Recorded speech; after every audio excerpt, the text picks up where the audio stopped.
Day morning ஃபால்ஸுக்கு போகிறோம் அப்படின்னு சொன்னதுனால நாங்கள் அப்படியே ரெடியாகி கிளம்பியாச்சு. கிளம்பிட்டு நாங்கள் ஸ்டே பண்ணியிருந்த கார்டனில் வந்து ஃபோட்டோஸ்லாம் எடுத்துக்கிட்டு அதுக்கப்புறம் வந்து கீழே இறங்கணும். பழனிக்கு வேறு ரூட்டு போல் பயங்கரமாக இருந்துச்சு. இறங்குறப்ப செம்மையாக வந்து வளைஞ்சு வளைஞ்சு போனால எல்லாருமே வாமிட் பண்ணிக்கிட்டே தான் வந்தாங்க. அதுக்கப்புறம் நாங்கள் எல்லாருமே பிரேக்ஃபாஸ்ட் திருமூர்த்தி ஃபால்ஸ் போகலான்னு சொல்லிட்டு போனால் லேட் ஆகிடுச்சு. அதுக்கப்புறம் நாங்கள் வேறு எங்கேயோ கூட்டிகிட்டு போயிருந்தாங்க. இங்கே அந்த அளவுக்கு தண்ணியே இல்லை சுத்தமாக, கொஞ்சம் பாசையாக இருந்த மாதிரி இருந்துச்சு.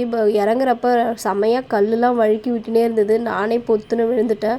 மீன் வந்து நிறையாவே தெரிஞ்சுது. எல்லார் காலையுமே மீன் பிடிச்சி செம்மையாக கடிச்சிக்கிட்டே இருந்துச்சா, பசங்களாம் ஒரே கற்றுக்கிட்டு இருந்தேன். ஆனால் செம்மையாக என்ஜாய்மெண்ட்டாக தான் இருந்தது. ஃபுல்லாக ஒரு 1.5 மணி நேரம் தண்ணியிலே விளையாடிக்கிட்டு இருந்தோம். அதுக்கப்புறம் எல்லாருமே எங்கள் ஆளுங்க தண்ணியை விட்டு வரமாட்டேன்னு பயங்கரமாக அழுவ ஆரம்பிச்சிட்டாங்க. அப்புறம் நெக்ஸ்ட் டே கூட நம்ம ஃபால்ஸுக்கு தாண்டா போகிறோன்னு சொல்லி சமாதானம் பண்ணி வெளியே கூட்டின்னு வந்தாச்சு. எல்லாருமே பழனிக்கு தான் போனோம். போகிறப்பே கொஞ்சம் லேட் ஆகிடுச்சு. நெக்ஸ்ட் வீடியோவில் பார்க்கலாம். பாய். சப்ஸ்கிரைப் பண்ணிவிடுங்க.